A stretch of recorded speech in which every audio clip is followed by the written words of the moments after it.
नमस्कार, जय हिंद, वंदे मातरम। प्यारे बच्चों, यूपी लेखपाल लोअर पीसीएस की तैयारी में आपका स्वागत है। आज की इस वीडियो में हम जो टॉपिक लेकर आए हैं वो बहुत ही महत्वपूर्ण रहने वाला है, आधुनिक भारत का इतिहास एवं राष्ट्रीय आंदोलन। आज की इस क्लास में आपको वो सब मिलने वाला है जो एग्जाम में बार बार पूछा जाता है। तो इस क्लास में अंत तक बने रहिएगा। हर एक लाइन आपको लगेगा कि ये प्रश्न बन सकता है परीक्षा में। कोई भी बकवास नहीं होगी, इधर उधर की बात नहीं होगी, सीधा टू द पॉइंट बात होने वाली है। और अगर आपने अभी तक इतिहास में कुछ भी नहीं पढ़ा है तो आज की अगर ये क्लास कंप्लीट कर लेंगे तो निश्चित रूप से आपका आधुनिक भारत का इतिहास एवं राष्ट्रीय आंदोलन संपूर्ण रूप से तैयार होने वाला है। एकदम मक्खन लेकर आया हूं, पूरी मलाई निकाल कर लाया हूं भारतीय आधुनिक भारत के इतिहास की और राष्ट्रीय आंदोलन की, जो परीक्षा में आता ही है, बार बार पूछा जाता ही है। जब आप क्लास कंप्लीट करेंगे तो आप स्वयं कमेंट करेंगे कि इससे बेहतर क्लास और कहीं नहीं हो सकती। तो वीडियो को लाइक कर लीजिएगा, चैनल पर नया है चैनल को सब्सक्राइब कर लीजिएगा, क्योंकि प्रश्न यहीं से आएगा। पढ़ते रहेंगे आप मेरे साथ तो आपको यकीन आएगा। रही बात आज के इस वीडियो की पीडीएफ की, तो स्क्रीन पर आपको एक व्हाट्सएप नंबर दिख रहा होगा जहां पर आप मैसेज करके हमारे साथ जुड़ सकते हैं। फिर चाहे आप यूपी लेखपाल की तैयारी कर रहे हो, लोअर पीसीएस की तैयारी कर रहे हो या अन्य किसी एग्जाम की, सारा कंटेंट आपको बहुत ही ऑर्गेनाइज तरीके से, बहुत ही अच्छी भाषा में आपको प्रोवाइड करवाया जाता है पीडीएफ के रूप में, जिन्हें आप प्रिंट करवा सकते हैं। स्क्रीन पर आपको व्हाट्सएप नंबर दिख रहा है। लोअर पीसीएस का कंटेंट बहुत अच्छे तरीके से तैयार किया गया है। आप जुड़ेंगे तो आपका निश्चित रूप से फायदा होने वाला है, और डेमो तो आप हमारे वीडियो में देख ही लेंगे। तो चलिए शुरू करते हैं आज का ये बेहतरीन सेशन। तो आपका मक्खन और मलाई वाली क्लास में स्वागत है। आधुनिक भारत के इतिहास एवं राष्ट्रीय आंदोलन की मलाई आज आपको मिलने वाली है। वीडियो में अंत तक बने रहिएगा। शुरू करेंगे यूरोपीय कंपनियों के आगमन से। 1453 में कुस्तुनतुनिया पर तुर्कों के अधिकार के बाद यूरोपियों को नए समुद्री मार्ग खोजने पड़े। ठीक है, कुस्तुनतुनिया पर तुर्कों ने अधिकार कर लिया। एक बड़ा व्यापारिक मार्ग था जहां से यूरोपीय और भारतीयों के बीच में व्यापार होता था। भारत के मसाले ज्यादातर यूरोप में जाते थे। अब वहां पर जब तुर्कों ने अधिकार कर लिया तो यूरोप में भारतीय मसाले नहीं पहुंच पा रहे थे। ऐसी परिस्थिति में यूरोपियों को भारत के लिए एक नए मार्ग की आवश्यकता हुई। भारत आने वाले सबसे पहले और जाने वाले सबसे अंतिम 1961 यूरोपीय पुर्तगाली थे। तो भारत में सबसे पहले पुर्तगाली 1498 में आए थे और सबसे बाद में गए थे 1961 में। बहुत बार ये परीक्षा में प्रश्न पूछा गया है, तो ध्यान रखिएगा। यूरोपीय कंपनियों के भारत आगमन का सही क्रम है: पुर्तगाली 1498 में आए, डच 1595 में आए, अंग्रेज 1600 में आए, डेनिश 1616 में आए, फ्रांसीसी 1664 में आए। इनकी एक ट्रिक है याद करने की, PDEDF। ठीक है, PDEDF याद रख लीजिएगा। पहले पुर्तगाली आए, फिर डच आए, फिर इंग्लिश आए, फिर डेनिश आए और फिर फ्रांसीसी आए। वास्को डिगामा 17 मई 1498 को केप ऑफ गुड होप के रास्ते कालीकट पहुंचा था। तो दक्षिण अफ्रीका का जो हिस्सा है अफ्रीका, वहां पर एक स्थान पड़ता है केप ऑफ गुड होप। जैसे भारत में कन्याकुमारी है, वैसे he kept of good hope है। उसके रास्ते होते हुए वो कालीकट पहुंचा। वास्को डिगामा का पथ प्रदर्शक गुजराती व्यापारी अब्दुल मजीद था और कालीकट के शासक जमोरिन ने उसका स्वागत किया था। वास्को डिगामा भारत 3 बार आया, 1498 में, फिर आया 1502 में और फिर आया 1524 में। और 1524 में ही कोचीन में उसकी मृत्यु हो गई। 1500 ईस्वी में भारत आने वाला दूसरा पुर्तगाली यात्री पेड्रो अल्वारेज कैब्राल था। पुर्तगालियों ने अपनी पहली फैक्ट्री कोचीन में 1503 में और दूसरी कन्नूर 1505 में स्थापित की थी। प्रथम पुर्तगाली गवर्नर फ्रांसिस्को डी अल्मीडा था, जिसने शांतिपूर्ण व्यापार के लिए ब्लू वाटर पॉलिसी, शांत जल की नीति लागू की।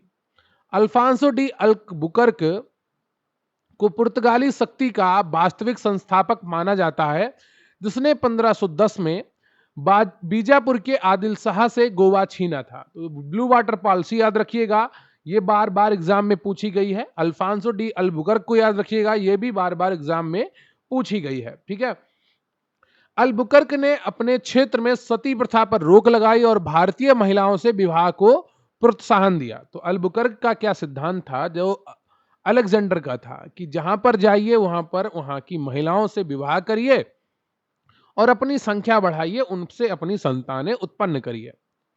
नीनो डी कुन्हा ने 1530 में पुर्तगाली राजधानी को चीन से गोवा स्थानांतरित की। ठीक है, तो नीनो डी कुन्हा ने 1530 में पुर्तगाली राजधानी कोचीन से गोवा स्थानांतरित की। मार्टिन अल्फांसो डिसूजा के समय प्रसिद्ध जेसुइट संत फ्रांसिस जेवियर भारत आए। हिंद महासागर में व्यापार के लिए पुर्तगालियों द्वारा लागू परमिट व्यवस्था को कार्टेज व्यवस्था कहते थे। क्या कहते थे? कार्टेज व्यवस्था।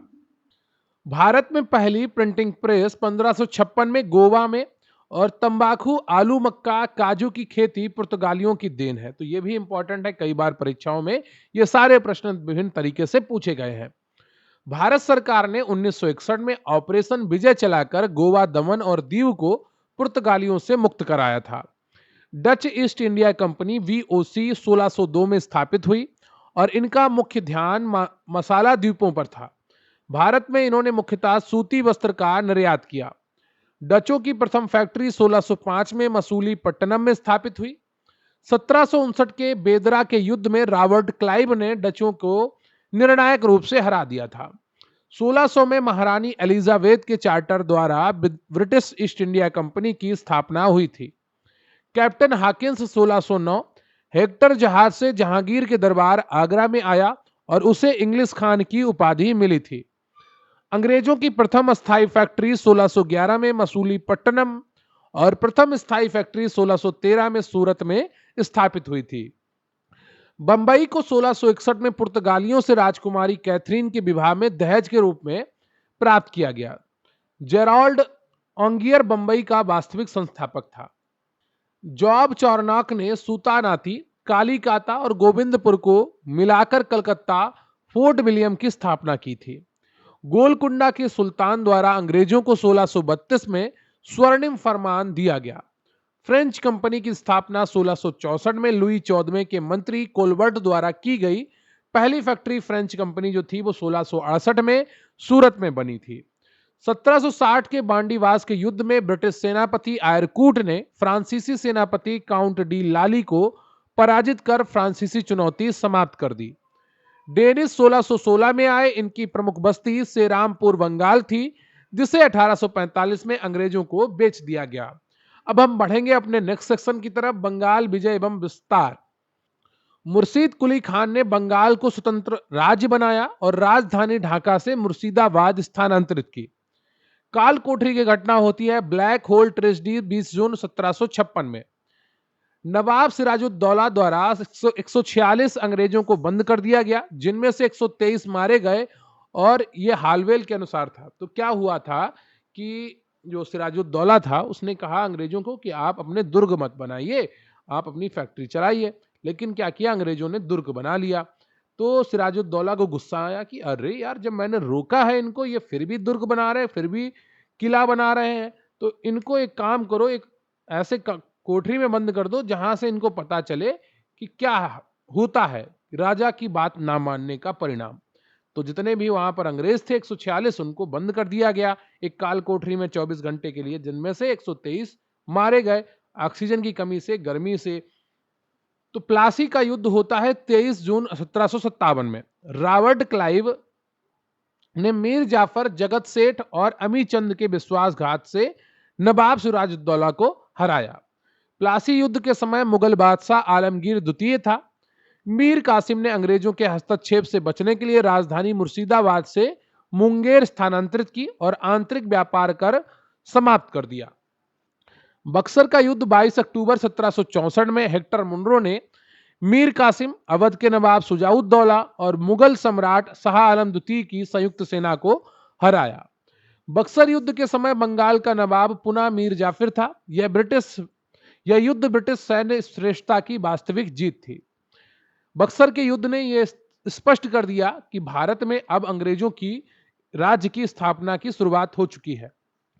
इलाहाबाद की प्रथम संधि 12 अगस्त 1765 के तहत अंग्रेजों को बंगाल, बिहार और उड़ीसा की दीवानी राजस्व वसूली की प्राप्ति हुई। ठीक है, तो क्या हुआ कि इलाहाबाद की प्रथम संधि होती है 12 अगस्त 1765 को, जिसके तहत अंग्रेजों को बंगाल, बिहार और उड़ीसा में दीवानी वसूलने की, यानी कि राजस्व वसूलने की शक्ति मिल गई। बंगाल में द्वैध शासन 1765 से 1772 रॉबर्ट क्लाइव द्वारा लागू किया गया, जिसे के.एम. पडिक्कर ने डाकुओं का राज्य कहा। इसे वारेन हेस्टिंग्स ने समाप्त किया था बाद में। अब हम बढ़ेंगे अगले सेक्शन की तरफ, जिसका नाम है आंग्ल मैसूर एवं मराठा संघर्ष। आंग्ल मैसूर युद्धों की संधियों का क्रम: मद्रास संधि होती है 1769 में, फिर होती है मंगलौर संधि 1784 ईस्वी में, और फिर आती है श्रीरंगपट्टनम की संधि 1792 में। प्रथम आंग्ल मैसूर युद्ध 1767 से 69 के बीच में होता है और हैदर अली की जीत होती है इसमें। मद्रास की संधि होती है गवर्नर वेरेलिस्ट के साथ में 1769 में।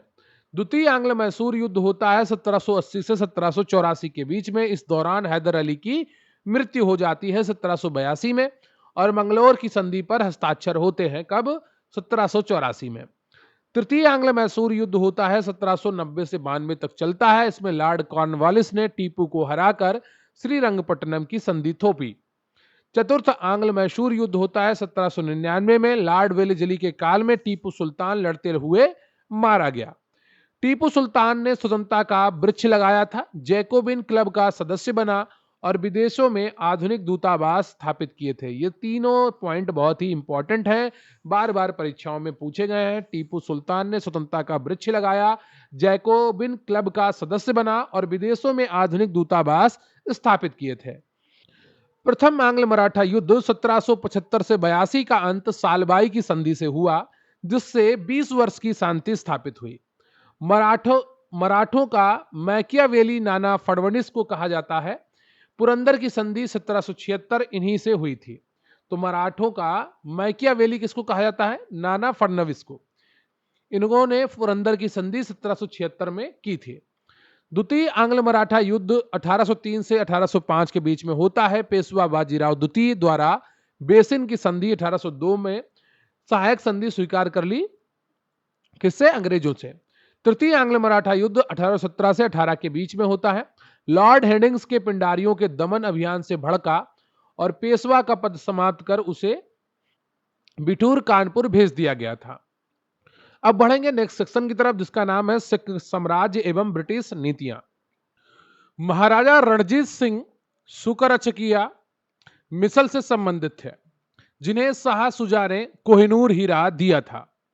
1809 में रणजीत सिंह और चार्ल्स मेटकाफ के बीच अमृतसर की संधि हुई, जिसमें सतलुज नदी को सीमा माना गया। रणजीत सिंह की फौज को फौज एक खास कहा जाता था, जिसे फ्रांसीसी कमांडरों ने प्रशिक्षित किया था। प्रथम आंग्ल सिख युद्ध 1845 से 46 तक में चला और इसमें सिखों की हार हुई और लाहौर की संधि तथा भैरोवाल की संधि हुई। द्वितीय आंग्ल सिख युद्ध 1848 से 49 में चला। यहां पर चिलियांवाला और गुजरात तोपों का युद्ध हुआ। डलहौजी ने पंजाब का विलय 1849 में कर लिया। वारेन हेस्टिंग्स ने बफर स्टेट बनाने के लिए घेरे की नीति लागू की।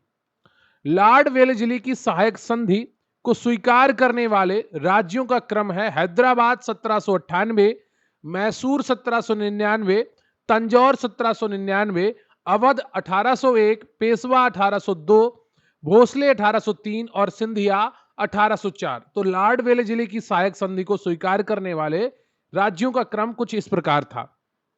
इसके अलावा डलहौजी के व्यवगत सिद्धांत, राज्य हड़प नीति, डॉक्ट्राइन ऑफ लैप्स का क्रम 1848। कई बार एग्जाम में पूछा गया है कि व्यवगत का सिद्धांत, राज्य हड़प नीति के तहत पहला हड़पा जाने वाला राज्य कौन था? तो 17 था 1848 में। फिर आता है जैतपुर संबलपुर 1849, बघाट आता है 1850 में, उदयपुर और झांसी आते हैं 1853 में और फिर अंत में आता है नागपुर 1854 में। अवध का विलय 1856 में आउट्रम की रिपोर्ट के आधार पर कुशासन का आरोप लगाकर किया गया था और उस समय अवध का नवाब था नवाब वाजिद अली शाह।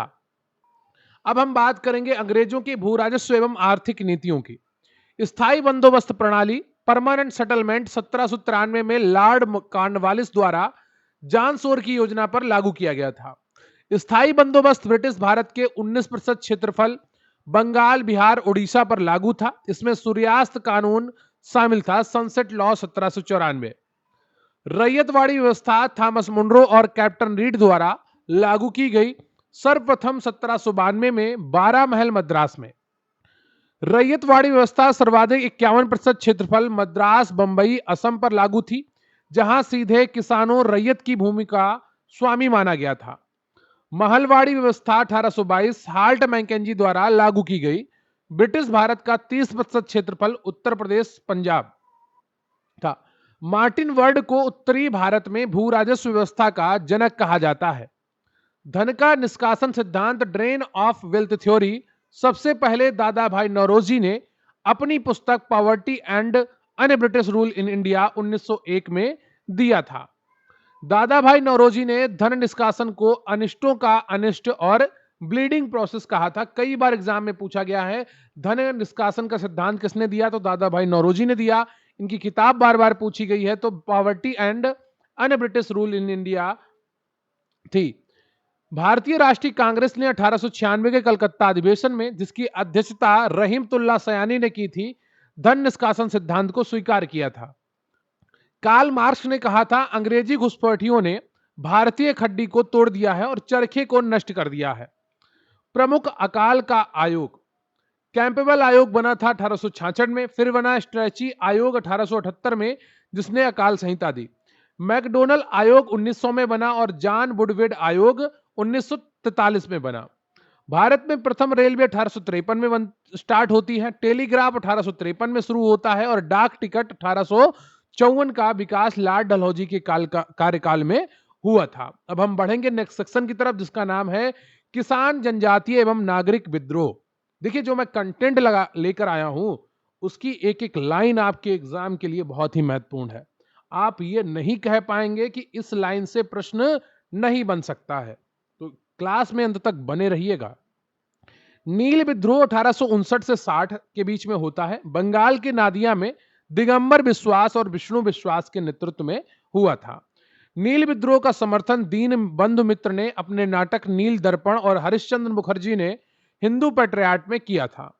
पाबना विद्रोह 1873 से 76 चलता है और इस ईशान चंद्र राय ने इसका नेतृत्व किया था और इस विद्रोह का नारा था हम महारानी और सिर्फ महारानी की रैयत होना चाहते हैं, कंपनी की नहीं। दक्कन कृषक दंगे 1875 महाराष्ट्र में साहूकारों के ऋण पत्र जलाने से संबंधित थे।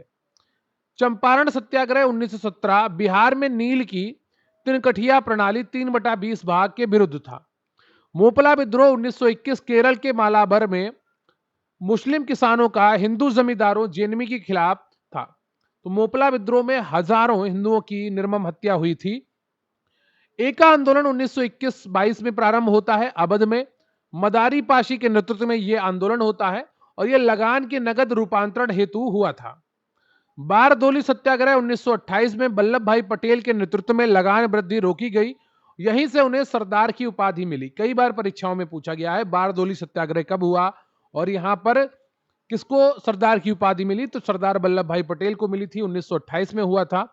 अखिल भारतीय किसान सभा की स्थापना 1936 में लखनऊ में होती है और स्वामी सहजानंद सरस्वती द्वारा यह स्थापित है। संताल विद्रोह 1855 से 56 में देखने को मिलता है। सिद्धू और कान्हू के नेतृत्व में यह विद्रोह हुआ। इसे कार्ल मार्क्स ने भारत की प्रथम जन क्रांति कहा है। मुंडा विद्रोह जो 1899 से 1900 के बीच में होता है, बिरसा मुंडा के नेतृत्व में खूंट कट्टी व्यवस्था की समाप्ति के खिलाफ था। इसे उल्गू लान कहा गया। खासी विद्रोह तीरथ सिंह के नेतृत्व में होता है। खोंड विद्रोह चक्र बिशोई मरिया प्रथा के खिलाफ था और रंपा विद्रोह अल्लूरी सीताराम राजू प्रमुख जनजातीय विद्रोह थे। सन्यासी विद्रोह बहुत ही इंपॉर्टेंट है, बार बार एग्जाम में पूछा जाता है।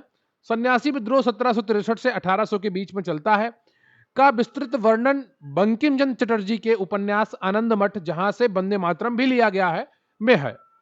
पाइका विद्रोह 1817 में होता है। उड़ीसा में बख्शी जंग बंधु के नेतृत्व में हुआ था। कूका आंदोलन भी इंपॉर्टेंट है। यहां पंजाब में भगत जवाहरमल द्वारा शुरू हुआ और राम सिंह के नेतृत्व में यह एक राजनीतिक आंदोलन बना। जनजातियों के लिए आदिवासी शब्द का पहली बार प्रयोग ठक्कर बापा ने किया था। अब हम बढ़ेंगे सबसे इंपॉर्टेंट सेक्शन की तरफ, 1857 का महासंग्राम या क्रांति। 1857 के विद्रोह का तत्कालिक कारण एनफील्ड राइफल में गाय और सुअर की चर्बी वाले कारतूस का प्रयोग था। गाय हिंदुओं के लिए पवित्र है, सुअर मुस्लिमों के लिए अपवित्र है। तो दोनों के लिए मुंह में इनकी चर्बी का प्रयोग करना खतरनाक था, मतलब धार्मिक हिंसा को भड़काने वाला था। 29 मार्च 1857 को बैरकपुर में 34वीं नेटिव इन्फेंट्री के सिपाही मंगल पांडे ने सार्जेंट ह्यूसन बाग की हत्या कर दी और इनको 8 अप्रैल को फांसी दी गई थी। 10 मई 1857 को मेरठ की 20वीं नेटिव इन्फेंट्री के सिपाहियों ने खुला विद्रोह शुरू किया। बीडी सावरकर ने इसे भारत का प्रथम स्वतंत्रता संग्राम कहा था। आरसी मजूमदार ने कहा कि तथाकथित प्रथम राष्ट्रीय स्वतंत्रता संग्राम ना तो प्रथम, ना राष्ट्रीय और ना ही स्वतंत्रता संग्राम था। 1857 के विद्रोह का प्रतीक चिन्ह कमल और चपाती था। विद्रोह के समय भारत का गवर्नर जनरल लॉर्ड कैनिंग था और ब्रिटेन का पीएम लॉर्ड पामस्टन था। दिल्ली में नेतृत्व बहादुर शाह जफर, सैन वक्त खान ने किया। दमन हडसन और निकोलसन ने किया। कानपुर में नाना साहब और तात्या टोपे थे। दमन कॉलिन कैंपबेल ने किया था। लखनऊ में बेगम हजरत महल बेटे विरजिस कादिर के साथ में थी, इन्होंने नेतृत्व किया लखनऊ में, और इनका दमन किया हेनरी लॉरेंस और कैंपबेल ने। झांसी में रानी लक्ष्मीबाई थी, जनरल ह्यूरोज ने दमन किया और कहा यहां सोई हुई औरत एकमात्र मर्द है। जगदीशपुर बिहार में कुंवर सिंह ने इनका नेतृत्व किया और यहां इनको बिहार के शेर के नाम से भी जाना जाता है। यहां पर जो क्रांति का दमन था वो विलियम टेलर और विंसेंट आयर ने किया था। इलाहाबाद में लियाकत अली ने नेतृत्व किया। दमन किया कर्नल नील ने, और फैजाबाद में मौलवी अहमदुल्ला ने नेतृत्व किया और अंग्रेजों ने इन पर 50,000 का इनाम भी रखा था। भारत सरकार अधिनियम 1858 से कंपनी शासन समाप्त हुआ। सत्ता ब्रिटिश क्राउन के हाथ गई और गवर्नर जनरल वायसराय कहलाने लगा। महारानी का घोषणा पत्र 1 नवंबर 1858 को लॉर्ड कैनिंग ने इलाहाबाद में पढ़ा था। सैन्य पुनर्गठन के लिए पील आयोग बना, जिसने फूट डालो और राज करो के तहत गोरखा सिखों की भर्ती बढ़ाई। अब हम बात करेंगे सामाजिक आर्थिक सुधार आंदोलनों की। तो ब्रह्म समाज 1828 में स्थापित होते हैं। इसके संस्थापक होते हैं राजा राम मोहन राय। इन्हें भारतीय पुनर्जागरण का पिता भी कहा जाता है। इन्हें राजा की उपाधि अकबर द्वितीय ने दी थी। राजा राम मोहन राय की पत्रिकाएं संवाद कौमुदी बंगाली भाषा में थी, मिरात उल अखबार फारसी भाषा में थी, और तुहफत उल मुआवद्दीन थी। ब्रह्म समाज 1866 में आदि ब्रह्म समाज देवेंद्रनाथ टैगोर और भारतवर्षीय ब्रह्म समाज केशव चंद्र सेन में विभाजित हो गया था। तो जो ब्रह्म समाज था वो 1866 में विभाजित हुआ। आदि ब्रह्म समाज का नेतृत्व किया देवेंद्रनाथ टैगोर ने और भारतवर्षीय ब्रह्म समाज का नेतृत्व किया केशव चंद्र सेन ने। आर्य समाज की स्थापना होती है 1875 में बंबई में स्वामी दयानंद सरस्वती के द्वारा, और इनका नाम था मूल शंकर। दयानंद सरस्वती का नारा था वेदों की ओर लौटो और भारत भारतीयों के लिए है। इनकी पुस्तक थी सत्यार्थ प्रकाश, जो परीक्षाओं में बार बार पूछी जाती है। आर्य समाज ने हिंदू धर्म में वापसी के लिए शुद्धि आंदोलन चलाया। 1886 में लाला हंसराज ने डीएवी कॉलेज बनाया।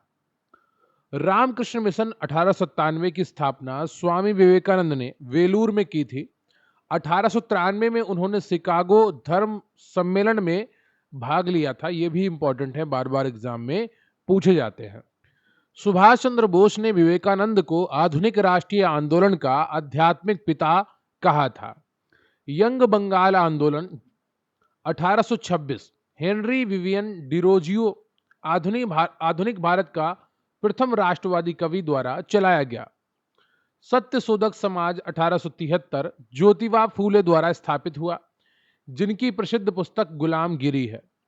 आत्मसम्मान आंदोलन 1925 में तमिलनाडु में ईवी रामास्वामी नायकर पेरियार द्वारा चलाया गया। एसएनडीपी 1902 केरल में नारायण गुरु द्वारा स्थापित। नारा मानव के लिए एक धर्म, एक जाति, एक ईश्वर। अलीगढ़ आंदोलन सर सैयद अहमद खान द्वारा चलाया गया। देवबंद आंदोलन 1866 में मोहम्मद कासिम नानोतवी द्वारा, यह रूढ़वादी था। थियोसॉफिकल सोसाइटी 1875 में स्थापित होती है न्यूयॉर्क में मैडम ब्लात्वास्की और कर्नल अल्काल्ट द्वारा। भारत में एनी बेसेंट ने लोकप्रिय किया इसको। अड्यार मद्रास मुख्यालय था 1882 में। सती प्रथा निषेध कानून जो पास हुआ वो 1829 में पास हुआ विलियम बेंटिक के द्वारा। हिंदू विवाह पुनर्विवाह अधिनियम 1856 में पारित होता है कैनिंग के समय में विद्यासागर के प्रयास से। शारदा अधिनियम 1929 में पास होता है इरविन के काल में। लड़के की उम्र 18 वर्ष तय की गई और लड़की की शादी की उम्र 14 वर्ष तय की गई। अब बात करेंगे कुछ अन्य प्रमुख धार्मिक, सामाजिक व धार्मिक सुधार आंदोलनों की। तो प्रार्थना समाज 1867 में आत्माराम पांडुरंग द्वारा बंबई में स्थापित था। एमजी रनाडे महाराष्ट्र के सुकारात जिनको कहा जाता है इसके प्रमुख स्तंभ थे। रहनुमाई माजदाय आसन सभा 1851 में स्थापित होती है। पारसी धर्म सुधार हेतु नौरोजी दोनजी दादा भाई नौरोजी द्वारा स्थापित थी। पत्रिका थी इसकी राष्ट्र गोप्तार सत्यवादी। तत्वबोधिनी सभा 1839 में देवेंद्रनाथ टैगोर द्वारा स्थापित होती है। इसका उद्देश्य राजा राम मोहन राय के विचारों का प्रचार करना था। डी के कर्वे 1899 में पुणे में विधवा आश्रम की स्थापना करते हैं और 1916 में बंबई में प्रथम भारतीय महिला विश्वविद्यालय की स्थापना करते हैं। इनका नाम आप कहीं पर देखने को नहीं मिलता है। डी के कर्वे ने 1916 में बंबई में प्रथम भारतीय महिला विश्वविद्यालय की स्थापना की थी। गोपाल हरि देशमुख महाराष्ट्र के समाज सुधारक जिन्हें लोकहितवादी के नाम से भी जाना जाता था। सेवा सदन की स्थापना 1885 में होती है। बंबई में बीएम मालाबारी द्वारा स्थापित हुआ। ये मुख्य उद्देश्य बाल विवाह का विरोध और शोषित व परित्यक्त महिलाओं का उद्धार करना था। देव समाज 1887 में स्थापित होता है। लाहौर में शिव नारायण अग्नोत्री द्वारा यह स्थापित हुआ। यह ब्रह्म समाज का एक ही रूप था। तो जो देव समाज था 1887 में स्थापित हुआ लाहौर में शिव नारायण अग्नोत्री द्वारा, वो एक ब्रह्म समाज का ही रूप था। अहमदिया आंदोलन 1889 में शुरू होता है। मिर्जा गुलाम अहमद द्वारा गुरदासपुर पंजाब से शुरू हुआ। यह इस्लाम का उदारवादी और सुधारवादी आंदोलन था। तो जो अहमदिया आंदोलन था 1889 में प्रारंभ हुआ, ये गुरदासपुर पंजाब में शुरू हुआ था और ये इस्लाम का उदारवादी और सुधारवादी आंदोलन था। इस्लाम बहुत कट्टर धर्म है और इसमें उदारवाद और सुधारवाद की बहुत कम जगह है। वाइकोम सत्याग्रह 1924 में प्रारंभ हुआ। केरल में मंदिर प्रवेश और अछूतों के अधिकारों के लिए टी.के. माधवन और के. कलप्पन द्वारा चलाया गया था। सावित्रीबाई फूले भारत की प्रथम महिला शिक्षिका थी, जिन्होंने अपने पति ज्योतिबा फूले के साथ मिलकर 1848 में बालिकाओं के लिए प्रथम स्कूल खोला था। तो बालिकाओं के लिए प्रथम स्कूल 1848 में ज्योतिबा फूले के साथ मिलकर सावित्रीबाई फूले ने खोला था और 1916 में बंबई में प्रथम भारतीय महिला विश्वविद्यालय की स्थापना डी के कर्वे के प्रयासों से हुई थी। डेक्कन एजुकेशन सोसाइटी 1884 में स्थापित होती है। पुणे में जीजी आगरकर, वी.के. चिपलुनकर और बाल गंगाधर तिलक द्वारा यह स्थापित होती है। अब हम बात कर लेंगे कांग्रेस से पूर्व संस्थाएं एवं कांग्रेस की स्थापना। लैंड होल्डर सोसाइटी की स्थापना 1838 में होती है द्वारकानाथ टैगोर के द्वारा। यह भारत की प्रथम राजनीतिक संस्था थी। इंडियन एसोसिएशन की स्थापना 1876 में सुरेंद्र नाथ बनर्जी और आनंद मोहन बोस द्वारा होती है। यह कांग्रेस से पूर्व सबसे महत्वपूर्ण अखिल भारतीय संस्था थी। ईस्ट इंडिया एसोसिएशन की स्थापना 1866 में लंदन में होती है। दादा भाई नौरोजी द्वारा स्थापित की गई एक प्रमुख संस्था थी। बंबई की त्रिमूर्ति फिरोज शाह मेहता, बदरुद्दीन तैयब जी और के.टी. तेलंग को कहा जाता है। बॉम्बे प्रेसिडेंसी एसोसिएशन की स्थापना 1885 में हुई थी। एल्बर्ट विल विवाद 1883 में देखने को मिलता है और यह लॉर्ड रिपन के काल में हुआ था, जिसने भारतीयों को संगठित होने की प्रेरणा दी थी। भारतीय राष्ट्रीय कांग्रेस आईएनसी की स्थापना 28 दिसंबर 1885 को बंबई गोकुलदास तेजपाल कॉलेज में ए.ओ. ह्यूम द्वारा हुई थी, जिसमें 72 प्रतिनिधियों ने भाग लिया था। लाला लाजपत राय ने डफरिन के दिमाग की उपज मानते हुए कांग्रेस के लिए सेफ्टी वाल्व सिद्धांत दिया और यह पुस्तक थी इनकी अनहैप्पी इंडिया। कांग्रेस का नाम दादा भाई नौरोजी के सुझाव पर रखा गया। उदारवादी चरण 1885 से 1905 के बीच में देखने को मिलता है। इन नेताओं के 3 पीस होते थे: प्रेयर, पेटिशन और प्रोटेस्ट। उग्रवादियों ने इसे राजनैतिक भिक्षावृत्ति कहा। 1890 के कलकत्ता अधिवेशन में प्रथम महिला स्नातक कादम्बिनी गांगुली ने कांग्रेस को संबोधित किया। अब हम बात करेंगे बंगाल विभाजन की, उग्रवाद और सूरत विभाजन की। बंगाल विभाजन 1905 में देखने को मिलता है। इसकी घोषणा 20 जुलाई को और लागू 16 अक्टूबर 1905 को लॉर्ड कर्जन द्वारा हुई थी। राखी दिवस मनाया गया था। स्वदेशी आंदोलन 7 अगस्त 1905 में बहिष्कार का सुझाव सर्वप्रथम कृष्ण कुमार मित्र की पत्रिका संजीवनी ने दिया था। छात्रों को आंदोलन से रोकने के लिए कार्लाइल सर्कुलर जारी किया गया और अश्विनी कुमार दत्त ने स्वदेश बांधव समिति बनाई थी। 30 दिसंबर 1906 को ढाका में मुस्लिम लीग की स्थापना नवाब सलीमुल्लाह और आगा खान ने की थी।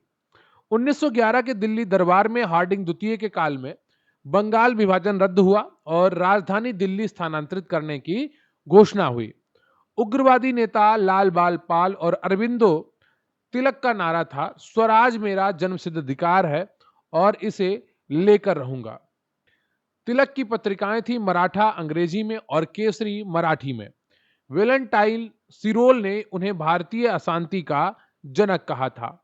1906 के कलकत्ता अधिवेशन में, जिसकी अध्यक्षता दादा भाई नौरोजी ने की, में पहली बार स्वराज की मांग की गई।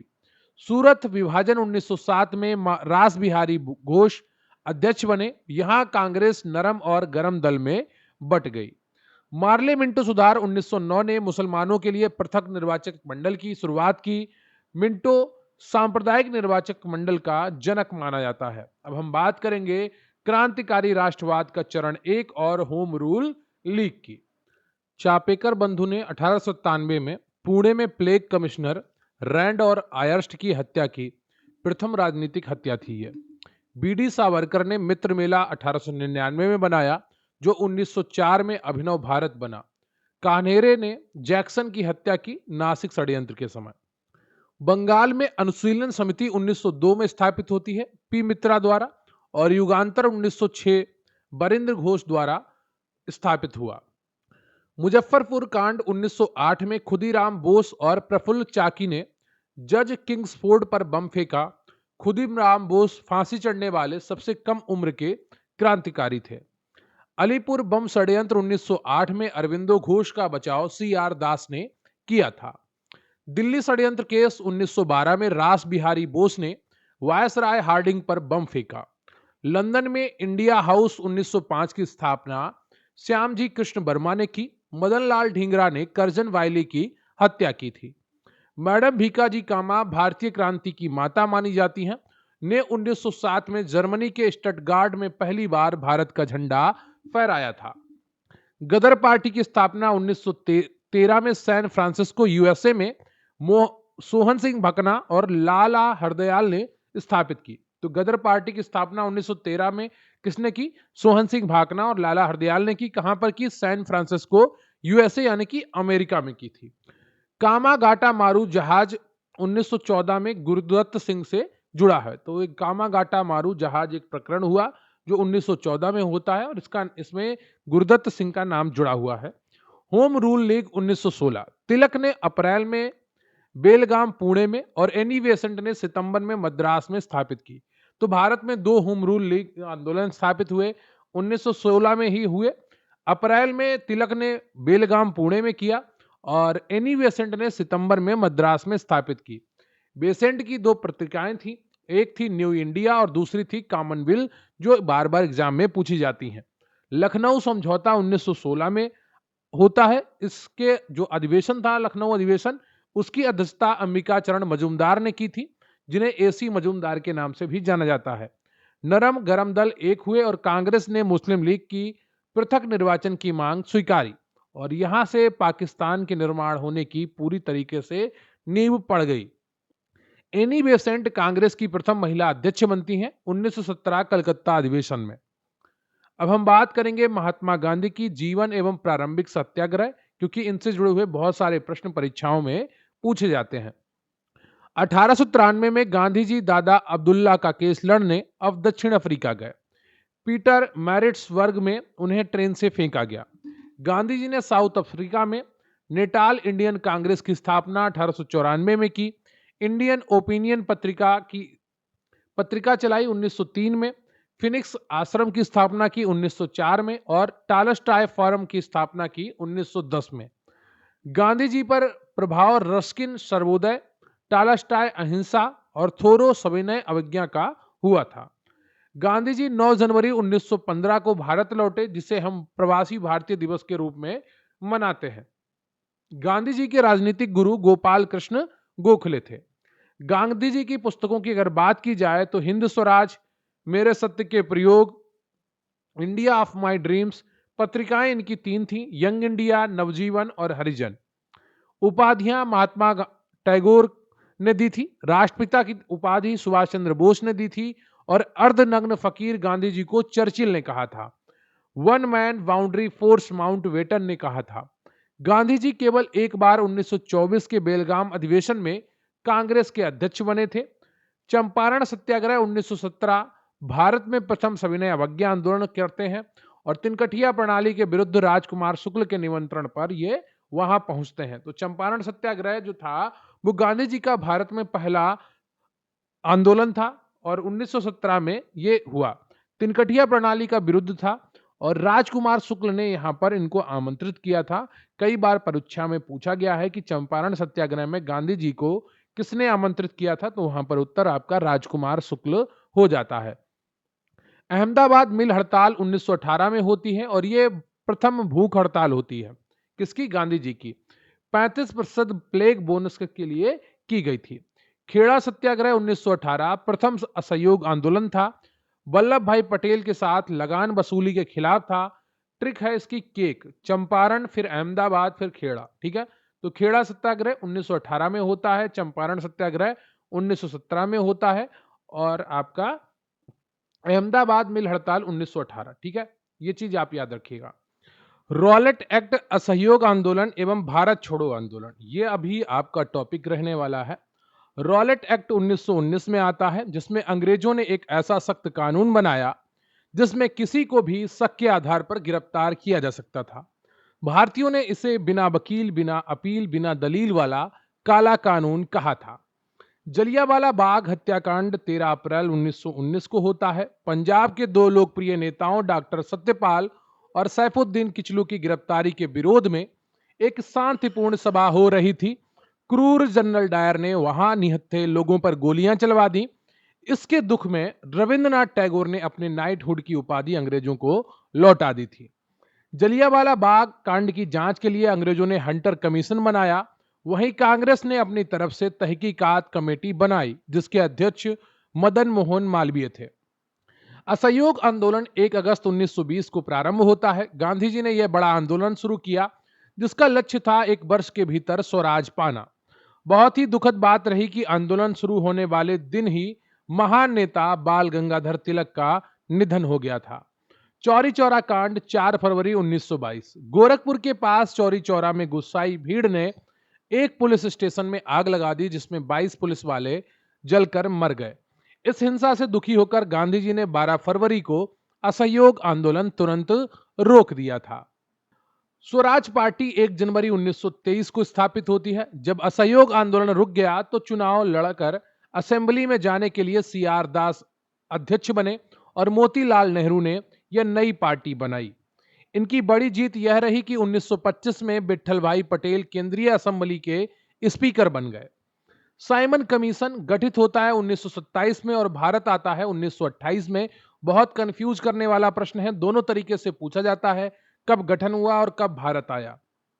भारत के लिए कानून बनाने आए इस कमीशन को पूरे देश में विरोध हुआ, क्योंकि इसमें सभी 7 सदस्य अंग्रेज थे। इसे व्हाइट मैन कमीशन कहा गया। लाहौर में इसका विरोध करते हुए पुलिस की लाठियों से लाला लाजपत राय शहीद हो गए। उन्होंने कहा था, मेरे शरीर पर पड़ी एक एक लाठी ब्रिटिश साम्राज्य की ताबूत की कील बनेगी। आगे आती है नेहरू रिपोर्ट 1928 में। भारतीयों ने पहली बार खुद अपना संविधान बनाने की कोशिश की। मोतीलाल नेहरू ने यह रिपोर्ट बनाई, जिसमें अंग्रेजों से डोमेनियन स्टेटस, ब्रिटिश राज के अंदर आजादी की मांग की गई। इसके जवाब में जिन्ना ने अपनी 14 सूत्रीय मांग रख दी। जैसे स्कॉटलैंड है, आयरलैंड है, तो क्या है, ये ब्रिटिश राज के अंदर आजादी की मांग की गई थी। लाहौर अधिवेशन 1929 यह बहुत ऐतिहासिक अधिवेशन था जिसके अध्यक्ष युवा जवाहरलाल नेहरू थे। इसमें भारत ने पहली बार पूर्ण स्वराज, पूरी आजादी का लक्ष्य रखा और तय किया कि हर साल 26 जनवरी को स्वतंत्रता दिवस मनाया जाएगा। दांडी मार्च 12 मार्च से 6 अप्रैल 1930। गांधी जी ने अपने 78 अनुयायियों के साथ साबरमती आश्रम से पैदल चलकर दांडी समुद्र तट पर नमक कानून तोड़ा था। कई बार परीक्षाओं में यह प्रश्न पूछा जाता है कि दांडी मार्च कहां से प्रारंभ हुआ, तो ज्यादातर लोग दांडी ही टिक कर देते हैं, जबकि यह प्रारंभ हुआ था साबरमती से, और साबरमती से चलकर दांडी समुद्र तट पर नमक कानून तोड़ा था गांधी जी ने। यहीं से सविनय अवज्ञा आंदोलन की शुरुआत हुई थी। पश्चिमोत्तर सीमा पेशावर की तरफ इस आंदोलन को अब्दुल गफ्फार खान ने चलाया। लोग उन्हें प्यार से सीमांत गांधी कहते थे। कई बार परीक्षाओं में पूछा गया है सीमांत गांधी किसकी उपाधि थी। उनकी संस्था का नाम था खुदाई खिदमतगार। उनके उनके लोग लाल रंग के कपड़े पहनते थे, इसलिए उन्हें लाल कुर्ती दल भी कहा जाता था। कई बार परीक्षाओं में पूछा गया है लाल कुर्ती आंदोलन के जनक कौन थे, तो सीमांत गांधी यानी कि खान अब्दुल गफ्फार खान। अगला जो बिंदु है वो है गांधी इरविन समझौता, जो 5 मार्च 1931 को होता है। इसे दिल्ली समझौता भी कहते हैं। इसमें तय हुआ कि गांधी जी अपना सविनय अवज्ञा आंदोलन रोक देंगे और लंदन में होने वाले दूसरे गोलमेज सम्मेलन में हिस्सा लेने जाएंगे, राउंड टेबल कॉन्फ्रेंस में। अगला जो महत्वपूर्ण बिंदु है वो है पूना पैक्ट 24 सितंबर 1932 को, जब अंग्रेजों ने दलितों को हिंदुओं से अलग करने के लिए कम्युनल अवार्ड की घोषणा की, तो गांधी जी पुणे की यरवदा जेल में अनशन पर बैठ गए। अंत में गांधी जी और डॉक्टर बी आर अम्बेडकर के बीच यह समझौता हुआ कि दलितों के लिए सीटें आरक्षित की जाएंगी, लेकिन पृथक निर्वाचन नहीं होगा। डॉक्टर अंबेडकर ने लंदन के तीनों गोलमेज सम्मेलनों में भाग लिया था। हरिपुरा और त्रिपुरी अधिवेशन 1938 के हरिपुरा अधिवेशन में सुभाष चंद्र बोस अध्यक्ष बने। 1939 के त्रिपुरी संकट में बोस जी ने गांधी जी के समर्थक पट्टाभी सीतारामैया को चुनाव में हरा दिया, लेकिन गांधी जी से विवाद के कारण बोस जी ने अध्यक्ष पद से इस्तीफा दे दिया और अपनी नई पार्टी फॉरवर्ड ब्लॉक बना ली। Cripps mission 1942। जब दूसरे विश्व युद्ध में अंग्रेजों को भारतीयों की जरूरत पड़ी तो वे झूठे वादे लेकर आए। गांधी जी ने इस क्रिप्स मिशन को दिवालिया बैंक का उत्तर तिथि चेक कहा, यानी कि post dated cheque of a failing bank कहकर ठुकरा दिया था। भारत छोड़ो आंदोलन 8 अगस्त 1942 को प्रारंभ होता है। यह आंदोलन बंबई के ग्वालियर टैंक मैदान से शुरू हुआ। गांधी जी ने देशवासियों को करो या मरो, डू और डाई का ऐतिहासिक नारा दिया। घबराए अंग्रेजों ने 9 अगस्त की सुबह ही ऑपरेशन जीरो आवर चलाकर सभी बड़े नेताओं को जेल में डाल दिया था। नेता जेल में थे, फिर भी जनता ने खुद भारत छोड़ो आंदोलन को चलाया। उषा मेहता ने छुपकर रेडियो पर खबरें फैलाई। इस दौरान बलिया में चित्तू पांडे के नेतृत्व में और सतारा में लोगों ने अंग्रेजों को भगाकर अपनी खुद की समानांतर सरकारें बना ली। अब बात करते हैं क्रांतिकारी राष्ट्रवाद का दूसरा चरण आईएनए एवं स्वतंत्रता। एचआरए यानी कि हिंदुस्तान रिपब्लिकन एसोसिएशन की स्थापना 1924 में कानपुर में होती है। इसकी स्थापना सचिंद्र नाथ सान्याल, राम प्रसाद बिस्मिल और चंद्रशेखर आजाद ने मिलकर की थी। सान्याल जी की प्रसिद्ध पुस्तक बंदी जीवन है, जिसे क्रांतिकारियों की बाइबल कहा जाता है। काकोरी ट्रेन एक्शन 9 अगस्त 1925 को होता है। हिंदुस्तान रिपब्लिकन एसोसिएशन की जो क्रांतिकारी थे, उन्होंने लखनऊ के पास काकोरी में सरकारी खजाने वाली ट्रेन रोक ली। इस मामले में राम प्रसाद बिस्मिल, अशफाक उल्लाह खां, रोशन सिंह और राजेंद्र लाहिड़ी को फांसी की सजा दी गई थी। HSRA 1928 दिल्ली। चंद्रशेखर आजाद और भगत सिंह ने संगठन का नाम बदलकर हिंदुस्तान सोशलिस्ट रिपब्लिकन एसोसिएशन कर दिया। लाला लाजपत राय की मौत का बदला लेने के लिए उन्होंने लाहौर में अंग्रेज पुलिस अधिकारी सैंडर्स की गोली मारकर हत्या कर दी। केंद्रीय असेंबली बम कांड 8 अप्रैल 1929। अंग्रेजों के काले कानून पब्लिक सेफ्टी बिल के विरोध में भगत सिंह और बटुकेश्वर दत्त ने दिल्ली की संसद असेंबली में खाली जगह पर बम फेंका। उनका मकसद किसी को मारना नहीं था, बल्कि बहरों को अपनी आवाज सुनाना था। 23 मार्च 1931 सैंडर्स के केस में महान क्रांतिकारी भगत सिंह, सुखदेव और राजगुरु को लाहौर जेल में फांसी दे दी गई। इसी जेल में राजनीतिक कैदियों के हकों के लिए 64 दिनों की भूख हड़ताल करने के बाद जतिन दास शहीद हो गए थे। चटगांव शस्त्रागार लूट 1930। बंगाल में एक स्कूल टीचर सूर्य सेन, जिन्हें लोग मास्टर दा कहते थे, ने इंडियन रिपब्लिकन आर्मी IRA बनाई और अंग्रेजों के हथियारों के गोदाम पर कब्जा कर लिया। इस बहादुरी भरे काम में कल्पना दत्त और प्रीति लता बाडेदार जैसी वीरंगनाएं शामिल थीं। आजाद हिंद फौज एक इंपॉर्टेंट टॉपिक है। इससे जुड़े हुए प्रश्न परीक्षाओं में पूछे जाते हैं। भारत को आजाद कराने के लिए सेना बनाने का सबसे पहला विचार कैप्टन मोहन सिंह का था। 1943 में जब सुभाष चंद्र बोस सिंगापुर पहुंचे, तब उन्होंने इस सेना की कमान संभाली और सैनिकों को जोश से भरा नारा दिया, दिल्ली चलो। आजादी के कुछ समय पहले INA के अधिकारियों सहगल, धिल्लो और शाहनवाज पर अंग्रेजों ने दिल्ली में लाल किला मुकदमा 1945 में चलाया। पूरे देश ने इन सैनिकों का साथ दिया और अदालत में उनका बचाव करने वाले प्रमुख वकील भूलाभाई देसाई थे। नौसेना विद्रोह फरवरी 1946। बंबई के बंदरगाह पर HMIS तलवार नाम के जहाज पर भारतीय नौसैनिकों ने खराब खाने और अंग्रेजों के नस्लीय भेदभाव के खिलाफ बहुत बड़ी बगावत कर दी थी। Cabinet mission 1946। भारत को आजादी देने की तैयारी के लिए ब्रिटिश सरकार ने 3 मंत्रियों Pethick Lawrence, Stafford Cripps, AB Alexander को भेजा। ये तीनों नाम बहुत ही इंपॉर्टेंट हैं, बार बार परीक्षाओं में पूछे गए हैं, इनको याद रखिएगा। इसी मिशन ने भारत का संविधान बनाने के लिए संविधान सभा का प्रस्ताव दिया था, लेकिन इसने जिन्ना की अलग पाकिस्तान की मांग को ठुकरा दिया था। प्रत्यक्ष कार्रवाई दिवस, जब कैबिनेट मिशन के में जिन्ना की मांग पूरी नहीं हुई तो प्रत्यक्ष कार्रवाई दिवस देखने को मिलता है 16 अगस्त 1946 को। पाकिस्तान न मिलने पर मुस्लिम लीग ने इस दिन पूरे देश में भयंकर दंगे भड़काए। इसके बाद 2 सितंबर 1946 को जवाहरलाल नेहरू के नेतृत्व में भारत की पहली अंतरिम सरकार बनी थी। तो जो प्रत्यक्ष कार्रवाई दिवस में दंगे हुए थे, वो ज्यादातर बंगाल के इलाके में हुए थे, वर्तमान बांग्लादेश और पश्चिम बंगाल। यहाँ पर बहुत ही ज्यादा मात्रा में हिंदुओं की हत्याएं हुई थी, थोड़ी बहुत मुस्लिमों की भी हुई थी, लेकिन ज्यादातर यहाँ पर हिंदू मारे गए थे। ऐसा कहा जाता है कि जो हुगली नदी बह रही है वो खून से लाल हो गई थी, इतनी भयंकर हत्याएं हुई थी। माउंटबेटन योजना 3 जून 1947 को आती है। आखिरकार वायसराय माउंटबेटन ने भारत और पाकिस्तान के विभाजन बंटवारे की योजना पेश की। इसी के आधार पर 15 अगस्त 1947 को हमारा देश स्वतंत्र हुआ। अब बात करेंगे ब्रिटिश भारत के प्रमुख कानून अधिनियम 1773 से लेकर 1947 तक, जो आपकी परीक्षाओं में बार बार पूछे गए हैं। 1773 का रेगुलेटिंग एक्ट, इस कानून से कंपनी पर लगाम लगनी शुरू हुई। बंगाल के गवर्नर का नाम बदलकर गवर्नर जनरल किया गया और पहला गवर्नर जनरल बनता है वारेन हेस्टिंग्स। इसी कानून के तहत 1774 में कलकत्ता में एक सुप्रीम कोर्ट बना, जिसके पहले मुख्य न्यायाधीश थे एलिजा इम्पे, कई बार एग्जाम में पूछे गए हैं।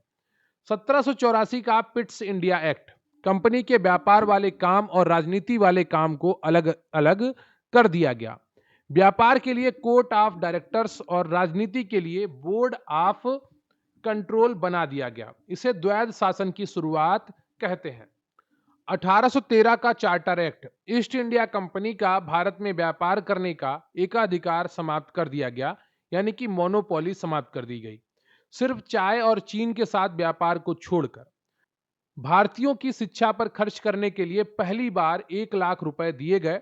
ईसाई मिशनरियों को भारत में धर्म प्रचार की छूट मिल जाती है। 1833 का चार्टर एक्ट, अब बंगाल का गवर्नर जनरल पूरे भारत का गवर्नर जनरल बना और पहला भारत का गवर्नर जनरल होता है विलियम बेंटिक। कंपनी का चाय और चीन का व्यापार भी छीन लिया गया।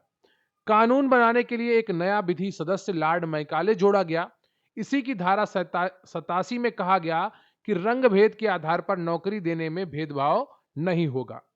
1853 का चार्टर एक्ट पास होता है। सिविल सेवा IAS के अधिकारियों को चुनने के लिए पहली बार खुली प्रतियोगिता की शुरुआत हुई।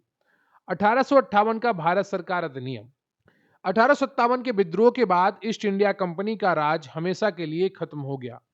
अब भारत पर सीधे ब्रिटिश महारानी का राज हो गया। इंग्लैंड में एक नया पद भारत सचिव बना और भारत में बैठे गवर्नर जनरल को अब वायसराय कहा जाने लगा और पहला जो वायसराय बनता है वो लॉर्ड कैनिंग होता है। 1861 का भारतीय परिषद अधिनियम, वायसराय को इमरजेंसी में कानून जारी करने की शक्ति मिल गई, यानी कि अध्यादेश जारी करने का पावर मिल गया। कैनिंग ने मंत्रियों को अलग अलग विभाग बांटने की प्रणाली भी शुरू की।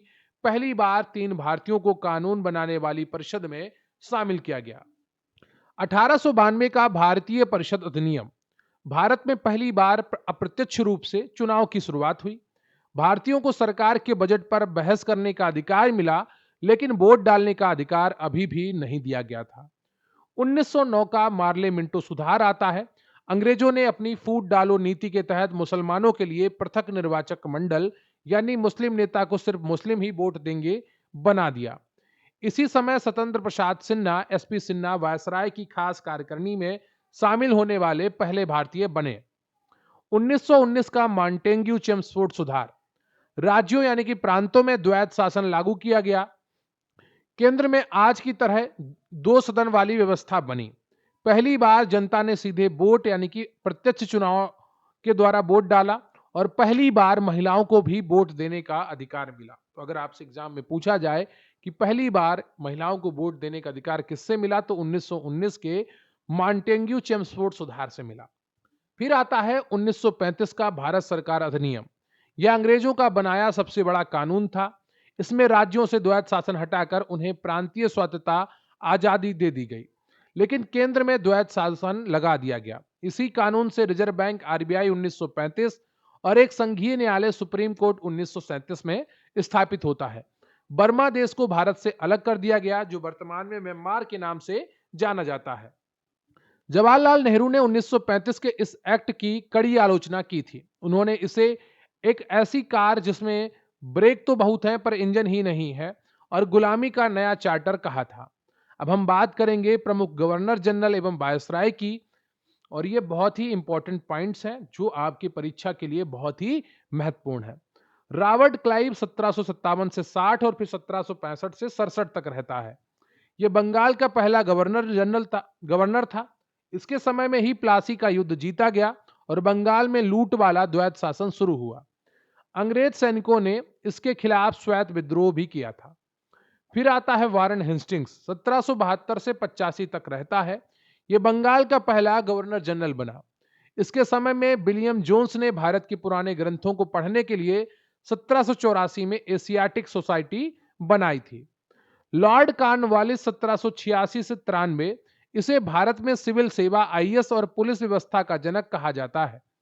इसी ने 1793 में किसानों पर स्थायी बंदोबस्त थोपा।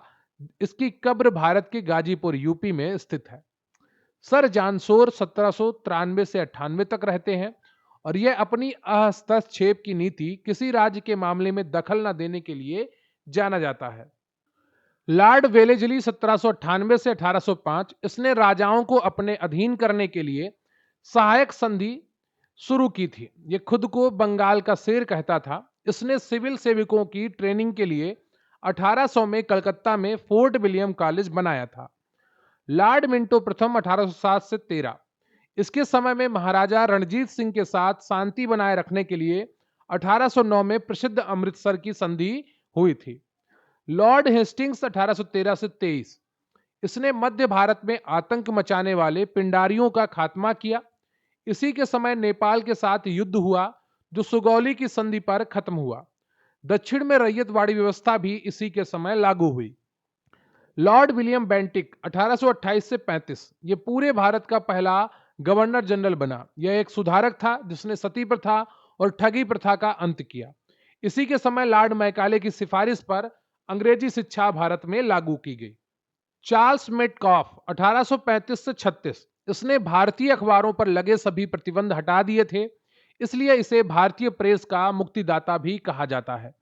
फिर आता है लॉर्ड डलहौजी, जो कि बहुत ही महत्वपूर्ण है। 1848 से 56 तक रहता है। इसने राज्यों को छीनने के लिए हड़प नीति, डॉक्ट्राइन ऑफ लैप्स चलाई। इसी के समय देश में पहली बार ट्रेन चली, टेलीग्राफ लाइन बिछी और डाक टिकट छपे। शिक्षा सुधार के लिए वुड का डिस्पैच 1854, जिसे शिक्षा का मैग्ना कार्टा कहते हैं, और सड़कों नहरों के लिए लोक निर्माण विभाग पीडब्ल्यूडी भी इसी ने बनाया था।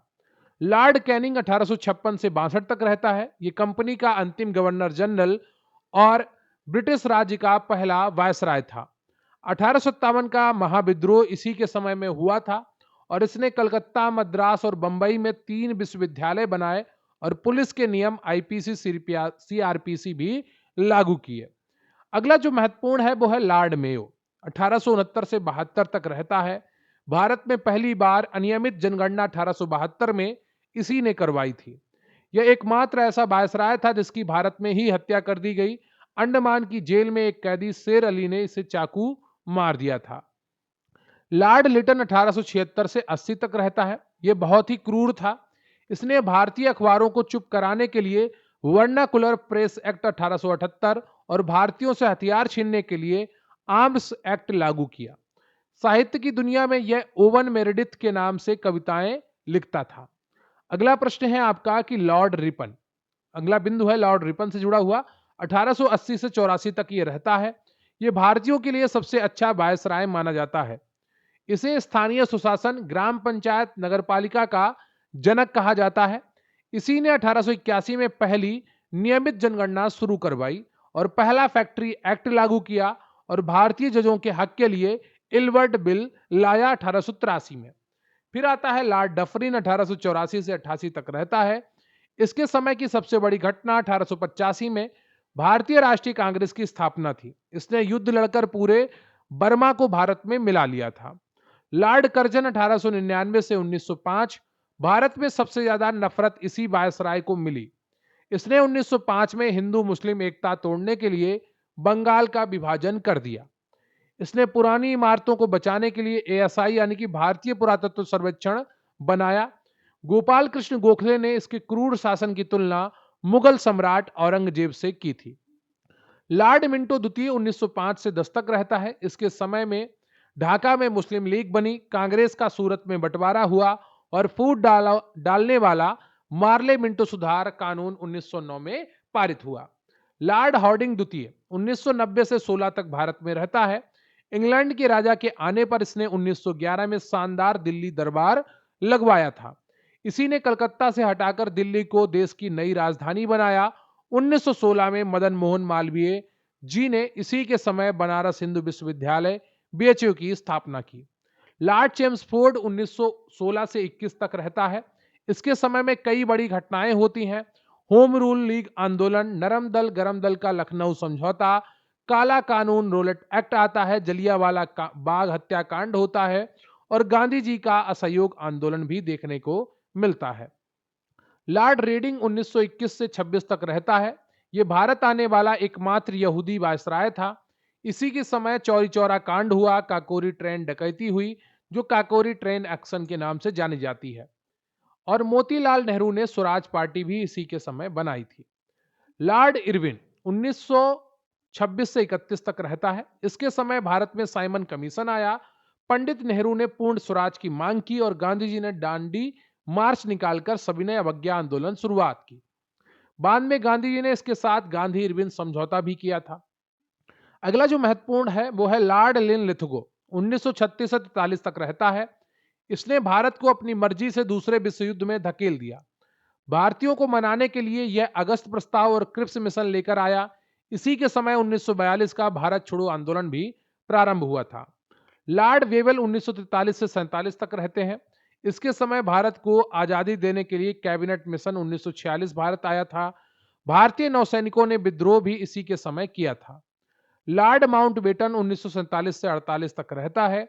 यह भारत का अंतिम ब्रिटिश वायसराय और स्वतंत्र भारत का पहला गवर्नर जनरल था। इसी ने 3 जून की योजना पेश की जिससे देश का बंटवारा हुआ। श्री राजगोपालाचारी ये स्वतंत्र भारत के पहले और अंतिम भारतीय गवर्नर जनरल थे। इसके बाद भारत का संविधान लागू हुआ और यह पद खत्म कर दिया गया। ठीक है, तो ये सारी जानकारी थी आपकी विभिन्न वायसराय और गवर्नर जनरल से जुड़ी हुई। अब हम बढ़ेंगे नेक्स्ट सेक्शन की तरफ जिसका नाम है कांग्रेस के महत्वपूर्ण अधिवेशन। 1885 में बंबई में यह कांग्रेस का सबसे पहला अधिवेशन था डब्ल्यू.सी. बनर्जी थे और इसमें 72 लोगों ने हिस्सा लिया था और इसी में ही कांग्रेस की स्थापना हुई थी। 1886 कलकत्ता, अध्यक्ष दादा भाई नौरोजी थे। इसी अधिवेशन में सुरेंद्र नाथ बनर्जी की पुरानी संस्था नेशनल कॉन्फ्रेंस का कांग्रेस में विलय हो गया था। दादा भाई कुल 3 बार अध्यक्ष बने हैं कांग्रेस के। 1887 मद्रास, अध्यक्ष बने बदरुद्दीन तैयब जी, ये कांग्रेस के पहले मुस्लिम अध्यक्ष थे। 1888 इलाहाबाद, अध्यक्ष थे जॉर्ज यूल, ये कांग्रेस के पहले अंग्रेज अध्यक्ष थे। सर सैयद अहमद खान ने इस अधिवेशन का बहुत विरोध किया। 1896 कलकत्ता, अध्यक्ष बनते हैं रहीमतुल्ला सयानी। यह अधिवेशन बहुत खास है क्योंकि यह पहली बार हमारा राष्ट्रीय गीत वंदे मातरम गाया गया था। तो कई बार परीक्षाओं में पूछा गया है कांग्रेस के कौन से अधिवेशन में पहली बार राष्ट्रीय गीत वंदे मातरम गाया गया था, तो 1896 के कलकत्ता अधिवेशन में गाया गया था और इसकी अध्यक्षता तब की थी रहीमतुल्ला सयानी ने। 1905 बनारस का अधिवेशन होता है, अध्यक्ष बनते हैं गोपाल कृष्ण गोखले। यहां कांग्रेस ने विदेशी चीजों के बहिष्कार और स्वदेशी आंदोलन का खुलकर समर्थन किया था। 1906 का कलकत्ता अधिवेशन, अध्यक्ष बनते हैं दादा भाई नौरोजी। इसी मंच से कांग्रेस ने पहली बार अंग्रेजों से स्वराज यानी कि अपने राज्य की मांग की थी। 1907 का सूरत अधिवेशन, जो बार बार एग्जाम में पूछा जाता है, अध्यक्ष बनते हैं रास बिहारी घोष। अध्यक्ष पद की झगड़े में कांग्रेस के 2 टुकड़े हुए, नरम दल और गरम दल, इसे सूरत विभाजन कहा गया। 1911 कलकत्ता अधिवेशन, अध्यक्ष बिशन नारायण धर थे। इस अधिवेशन में पहली बार रविंद्रनाथ टैगोर का लिखा जनगण मन, जो बाद में राष्ट्रगान बना, गाया गया था। कई बार एग्जाम में पूछा गया है, याद रखिएगा। 1916 लखनऊ अधिवेशन, अध्यक्ष होते हैं अंबिकाचरण मजूमदार। इसे लखनऊ पैक्ट कहते हैं क्योंकि इसमें नरम दल और गरम दल वापस मिल गए, साथ ही कांग्रेस ने मुस्लिम लीग से दोस्ती कर ली। 1917 का कलकत्ता अधिवेशन, एनी बेसेंट अध्यक्ष चुनी गई और ये कांग्रेस की पहली महिला अध्यक्ष थी। 1920 नागपुर अधिवेशन, अध्यक्ष बनते हैं सी विजय राघवाचारी। विजय राघवाचारी इसके अध्यक्ष बनते हैं। इसी अधिवेशन में गांधी जी के असहयोग आंदोलन को हरी झंडी मिली थी। इससे पहले हुए विशेष कलकत्ता अधिवेशन की अध्यक्षता लाला लाजपत राय ने की थी। 1923 दिल्ली विशेष अधिवेशन, अध्यक्ष बनते हैं मौलाना अबुल कलाम आजाद। ये सिर्फ 35 वर्ष की उम्र में कांग्रेस के सबसे युवा अध्यक्ष बन गए थे। 1924 का बेलगाम कर्नाटक अधिवेशन बहुत ही इंपॉर्टेंट है। पूरे जीवन में केवल इसी एक अधिवेशन में महात्मा गांधी कांग्रेस के अध्यक्ष बने थे। 1925 का कानपुर अधिवेशन, सरोजनी नायडू अध्यक्ष चुनी गई। ये कांग्रेस की प्रथम भारतीय महिला अध्यक्ष थी। ये विजय विश्व तिरंगा प्यारा गीत गाया गया था। तो कहां पर विजय विश्व तिरंगा प्यारा गीत गाया गया था? 1925 के कानपुर अधिवेशन में, जिसकी अध्यक्षता सरोजनी नायडू ने की थी और ये कांग्रेस की प्रथम भारतीय महिला अध्यक्ष थी। 1929 का लाहौर अधिवेशन भी बहुत ही इंपॉर्टेंट है। अध्यक्ष युवा जवाहरलाल नेहरू थे। इसी ऐतिहासिक अधिवेशन में भारत के लिए पूर्ण स्वराज, पूरी आजादी का प्रस्ताव पास किया गया था। 1931 का कराची अधिवेशन, अध्यक्ष सरदार वल्लभ भाई पटेल थे। यहां देश के नागरिकों के लिए मौलिक अधिकारों का प्रस्ताव पास हुआ, यानी कि फंडामेंटल राइट्स का। विरोध कर रहे युवाओं से गांधी जी ने कहा था, गांधी मर सकता है लेकिन गांधीवाद नहीं। 1933 कलकत्ता अधिवेशन, अध्यक्ष बनते हैं नेली सेनगुप्ता। ये कांग्रेस की तीसरी महिला अध्यक्ष थी। पहली महिला अध्यक्ष 1917 में बेसेंट बनती हैं। उसके 8 साल के बाद दूसरी महिला अध्यक्ष बनती हैं सरोजनी नायडू 1925 में। उसके 8 साल बाद सेनगुप्ता, नेली सेनगुप्ता अध्यक्ष बनती हैं 1933 में। तो ये 3 महिलाएं थीं जिन्होंने कांग्रेस की अध्यक्षता की विभिन्न अधिवेशनों में। 1937 का फैजपुर महाराष्ट्र अधिवेशन, अध्यक्ष होते हैं जवाहरलाल नेहरू। यह कांग्रेस का पहला अधिवेशन था जो शहर की जगह किसी गांव में आयोजित हुआ था। 1938 का हरिपुरा गुजरात अधिवेशन, सुभाष चंद्र बोस पहली बार अध्यक्ष बने। यहां देश के विकास के लिए राष्ट्रीय नियोजन समिति बनाई गई। 1939 का त्रिपुरी मध्य प्रदेश, सुभाष चंद्र बोस दोबारा चुनाव जीते पर गांधी जी से मतभेद के कारण इस्तीफा दे दिया। इसे त्रिपुरी संकट कहते हैं। उनके बाद डॉक्टर राजेंद्र प्रसाद अध्यक्ष बनाए गए। 1940-45 का रामगढ़ अधिवेशन, दूसरे विश्व युद्ध के कारण कई साल अधिवेशन नहीं हुआ, इसलिए मौलाना अबुल कलाम आजाद लगातार 6 वर्षों तक अध्यक्ष बने रहे और सबसे लंबे कार्यकाल के लिए कांग्रेस की अध्यक्षता करने वाले लोगों में शामिल हुए।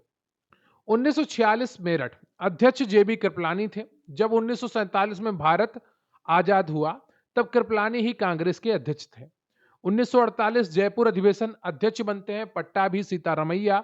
यह आजादी के बाद का कांग्रेस का पहला अधिवेशन था। कांग्रेस के संस्थापक एओ ह्यूम कभी अध्यक्ष नहीं बने, वे जीवन भर संस्था के महासचिव ही रहे। उनके बाद एक और अंग्रेज विलियम वेंडरवर्न 2 बार 1889 और 1910 में अध्यक्ष बने थे। अब हम बात करेंगे आधुनिक भारत की प्रमुख युद्ध एवं संधियों की जो आपके एग्जाम के लिए महत्वपूर्ण हो सकती है। अंग्रेजों और फ्रांसीसियों के बीच 3 कर्नाटक युद्धों की संधियों को क्रम से याद रखने की ट्रिक है ए पापे।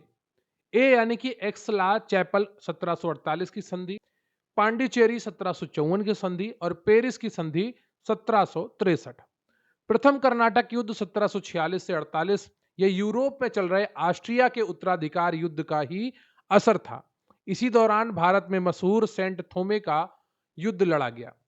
तृतीय कर्नाटक युद्ध 1758 से 63, इसी युद्ध के बीच 1760 में वांडीवास की लड़ाई हुई जहां अंग्रेजों ने फ्रांसीसियों को हमेशा के लिए कुचल दिया। यह युद्ध पेरिस की संधि पर खत्म हुआ था। प्रथम आंग्ल मराठा युद्ध 1775 से 82, यह युद्ध सालाबाई की संधि 1782 पर खत्म हुआ। इस युद्ध ने अंग्रेजों और मराठों के बीच अगले 20 साल तक शांति बनाए रखी। द्वितीय आंग्ल मराठा युद्ध जो 1803 से 5 तक चलता है, यह युद्ध मराठों की आपसी फूट का नतीजा था। इसमें बेसिन 1802 और देवगांव 1803 जैसी अहम संधियां हुई। प्रथम आंग्ल सिख युद्ध 1845 से 46 तक चलता है। इसमें सिख फौज हार गई और अंग्रेजों ने उन पर अपमानजनक लाहौर की संधि 1846 थोप दी थी। द्वितीय आंग्ल अफगान युद्ध 1878 से 80, यह युद्ध वायसराय लॉर्ड लिटिन के घमंड के कारण हुआ था। इसका अंत गंडमक की संधि से हुआ था। प्रथम आंग्ल बर्मा युद्ध 1824 से 26 तक चलता है। यह युद्ध मशहूर यानडुबू की संधि 1826 से खत्म हुआ। बाद में 1885 में लॉर्ड डफरिन ने पूरे बर्मा देश को ही ब्रिटिश साम्राज्य में मिला लिया था। आंग्ल नेपाल युद्ध 1814 से 16 तक रहता है। लॉर्ड हेस्टिंग्स के समय गोरखाओं और अंग्रेजों के बीच यह युद्ध हुआ। इसका अंत सुगौली की संधि 1816 से हुआ, जिसने भारत नेपाल की आधुनिक सीमा तय की। अब बढ़ेंगे हम अगले सेक्शन में, प्रमुख राजनीतिक सामाजिक संस्थाएं भारत और विदेश दोनों में। सभी इंपॉर्टेंट है, ध्यान रखिएगा और परीक्षा में आपका यहां से प्रश्न बने। लैंड होल्डर सोसाइटी 1838 में स्थापित होती है। यह कलकत्ता में द्वारकानाथ टैगोर ने बनाई थी। यह जमींदारों की भलाई के लिए बनी भारत की पहली राजनीतिक संस्था थी। ब्रिटिश इंडियन एसोसिएशन 1851 में यह कलकत्ता में राधाकांत देव और देवेंद्र नाथ टैगोर ने मिलकर बनाई थी। पूना सार्वजनिक सभा 1870, पुणे में इसे एमजी रानाडे और जीवी जोशी ने जनता की आवाज सरकार तक पहुंचाने के लिए बनाया था। इंडियन एसोसिएशन 1876 में स्थापित होता है। कलकत्ता में सुरेंद्र नाथ बनर्जी और आनंद मोहन बोस ने इसे बनाया। यह कांग्रेस बनने से पहले देश का सबसे ताकतवर संस्था थी। मद्रास महाजन सभा 1884 में स्थापित होती है। मद्रास के लोगों को राजनीति से जोड़ने के लिए इसे एम वीर राघवाचारी और पी आनंद चार्लू ने बनाया था। बॉम्बे प्रेसिडेंसी एसोसिएशन 1885, इसे बंबई की त्रिमूर्ति यानी फिरोज शाह मेहता, केटी तैलंग और बदरुद्दीन तैयब जी ने बनाया था। सर्वेंट्स ऑफ इंडिया सोसाइटी 1905 में स्थापित होती है। देश के लिए निस्वार्थ काम करने वाले युवा तैयार करने के लिए इसे गोपाल कृष्ण गोखले ने पुणे में बनाया था। हिंदू महासभा 1915 में स्थापित होती है। हिंदुओं को एकजुट करने के लिए इसे मदन मोहन मालवीय ने हरिद्वार में स्थापित किया था। स्वराज पार्टी 1923 में स्थापित होती है। अंग्रेजों की असेंबली में जाकर उनका विरोध करने के लिए इसे सीआर दास और मोतीलाल नेहरू ने इलाहाबाद में बनाया था। राष्ट्रीय स्वयंसेवक संघ आरएसएस की स्थापना 1925 में होती है। हिंदुओं को सांस्कृतिक रूप से मजबूत करने के लिए इसे डॉक्टर केबी हेडगवार ने नागपुर में बनाया था। नौजवान भारत सभा 1926 में स्थापित होती है। पंजाब के युवाओं में देशभक्ति भरने के लिए भगत सिंह, छबील दास और यशपाल ने इसे लाहौर में बनाया था। हरिजन सेवक संघ 1932 में स्थापित होता है। अछूतों के उत्थान के लिए महात्मा गांधी ने इसे बनाया। इसके पहले अध्यक्ष होते हैं उद्योगपति घनश्याम दास बिड़ला। फॉरवर्ड ब्लॉक 1939 में स्थापित होता है। कांग्रेस अध्यक्ष पद से इस्तीफा देने के बाद सुभाष चंद्र बोस ने कलकत्ता में अपनी नई उग्र पार्टी बनाई थी, जिसका नाम रखा था forward block. East India association की स्थापना 1866 में होती है। लंदन के लोगों को भारत के हालात बताने के लिए दादा भाई नौरोजी ने यह संस्था बनाई थी। इंडिया हाउस 1905 में स्थापित होती है। लंदन पढ़ने जाने वाले भारतीय छात्रों को रहने की जगह देने और उन्हें आजादी की लड़ाई से जोड़ने के लिए श्यामजी कृष्ण वर्मा ने इसे खोला था। फ्री इंडिया सोसाइटी 1906 में स्थापित होती है। लंदन में इंडिया हाउस से जुड़कर वीडी सावरकर और मैडम कामा ने आजादी का प्रचार करने के लिए इसे बनाया था। इंडियन इंडिपेंडेंस लीग 1907 में स्थापित होती है। अमेरिका के कैलिफोर्निया में भारत की आजादी की मांग उठाने के लिए तारकनाथ दास ने इसे बनाया था। गदर पार्टी 1913 में स्थापित होती है। अमेरिका और कनाडा में बसे भारतीयों ने लाला हरदयाल और सोहन सिंह भकना के नेतृत्व में सैन फ्रांसिस्को में यह पार्टी बनाई थी ताकि भारत में अंग्रेजों के खिलाफ हथियारबंद बगावत की जा सके। वर्लिन कमेटी 1915 में स्थापित होती है। पहले विश्व युद्ध में जर्मनी की मदद से भारत को आजाद कराने के लिए वीरेंद्रनाथ चट्टोपाध्याय ने यह कमेटी बनाई थी। भारत की प्रथम अस्थायी सरकार 1915 में बनती है। अफगानिस्तान के काबुल में भारत की पहली आजाद सरकार बनी। राजा महेंद्र प्रताप इसके राष्ट्रपति और मौलाना बरकतुल्लाह प्रधानमंत्री बने थे। इंडियन इंडिपेंडेंस लीग 1942 में स्थापित होती है। जापान के टोक्यो शहर में भाग कर रह रहे क्रांतिकारी रास बिहारी बोस ने दक्षिण पूर्व एशिया के भारतीयों को जोड़ने के लिए इसे बनाया था।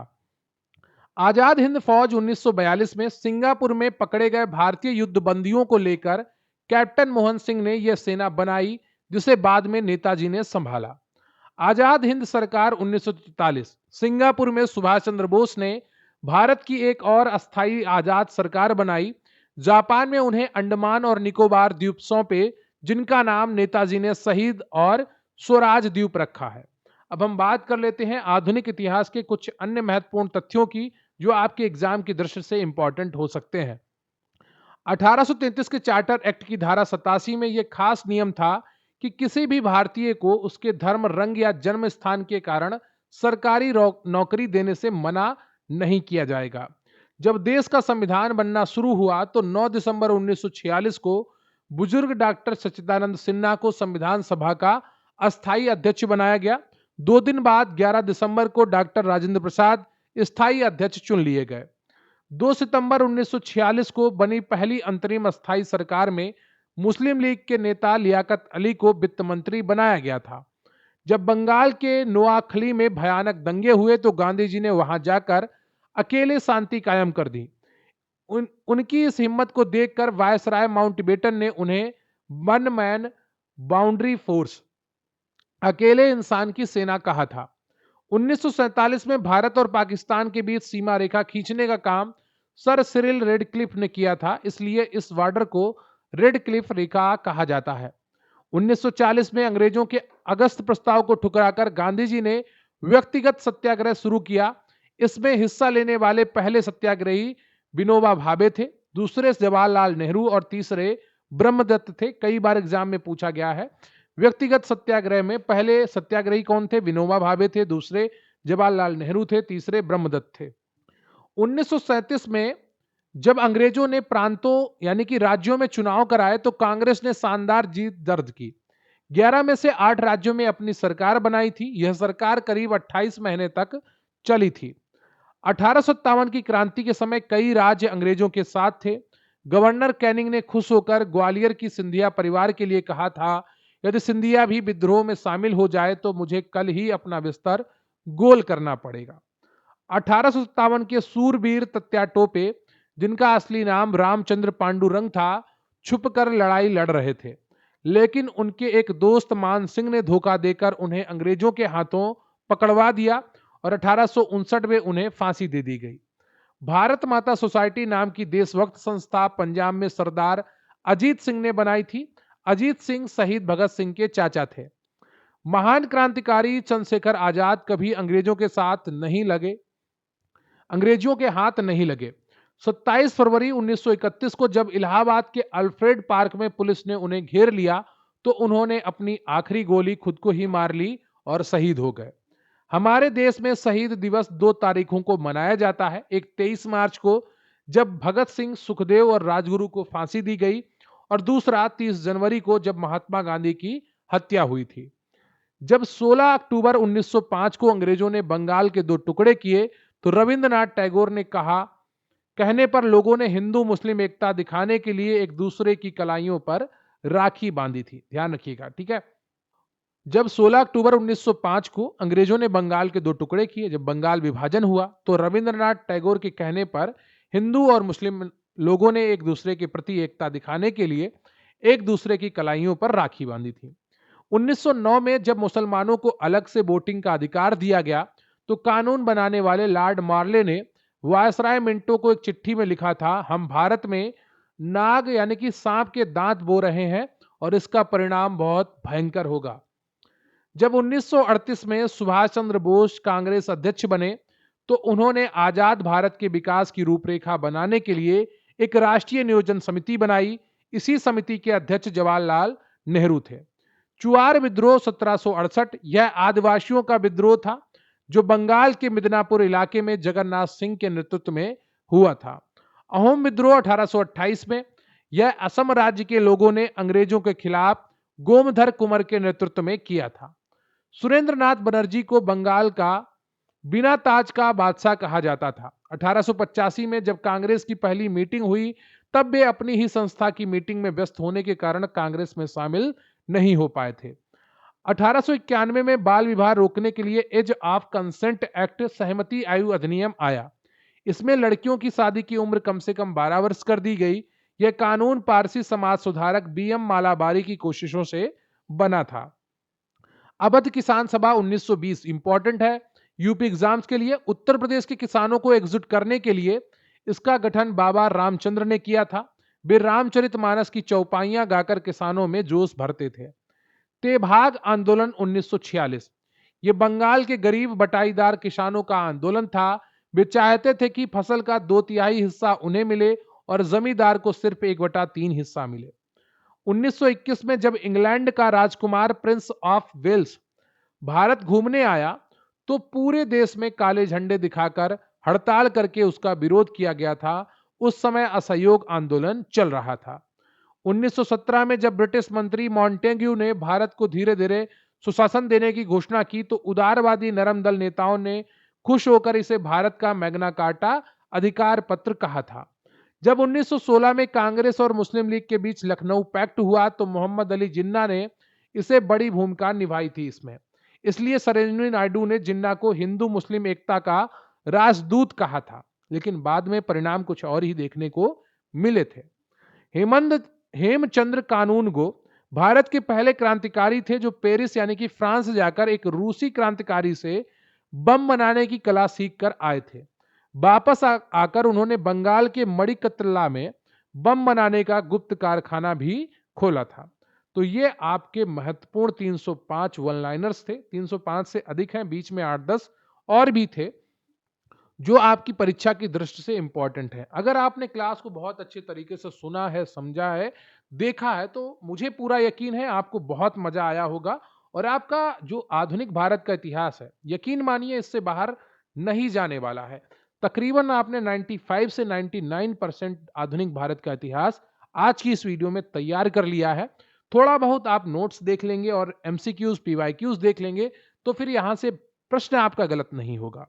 वीडियो को लाइक कर लीजिए, चैनल पर नए हैं चैनल को सब्सक्राइब कर लीजिए, कमेंट करके हमें बताइए कि आपको आज का सेशन कैसा लगा, आज के नोट्स कैसे लगे और अपने दोस्तों के साथ भी शेयर करिएगा ताकि उनके पास भी ये ज्ञान पहुंचे। जितना ज्ञान बांटेंगे उतना ज्ञान आपको बढ़ेगा और ये प्रकृति का नियम है। जब आप कुछ देते हैं तो आपके पास लौट कर वो कई गुना में आती है। रही बात आज के इस वीडियो की पीडीएफ की या हमारे चैनल पर उपलब्ध अन्य वीडियोस की पीडीएफ की, तो स्क्रीन पर आपको एक व्हाट्सएप नंबर दिख रहा होगा, वहां पर आप मैसेज करिए और सभी पीडीएफ्स को आप बहुत आसानी से प्राप्त कर सकते हैं। बहुत अच्छे नोट्स हमने बनाए हैं, आप लोगों को लगातार पसंद आ रहे हैं, आप लोग मैसेज करते हैं, तो हमें भी अच्छा लगता है कि नोट्स से आखिर आपका कुछ भला हो रहा है। अगर आप लोअर पीसेस की तैयारी करना चाहते हैं या अन्य किसी एग्ज़ाम की तैयारी करना चाहते हैं, तो उसके लिए भी आप हमारे साथ जुड़ सकते हैं। स्क्रीन पर आपको व्हाट्सएप नंबर दिख रहा होगा, वहाँ पर मैसेज करिए और आपको बहुत अच्छे हाई क्वालिटी के नोट्स प्रोवाइड करवाए जाएँगे। साथ में वन लाइनर होंगे, पीवाईक्यूज़ होंगे, एमसीक्यूज़ होंगे, जो आपकी परीक्षा के लिए बहुत ही महत्वपूर्ण होने वाले हैं। चलिए आज के लिए बस इतना ही, मिलेंगे फिर किसी अन्य वीडियो में। तब तक के लिए जय हिंद, जय भारत।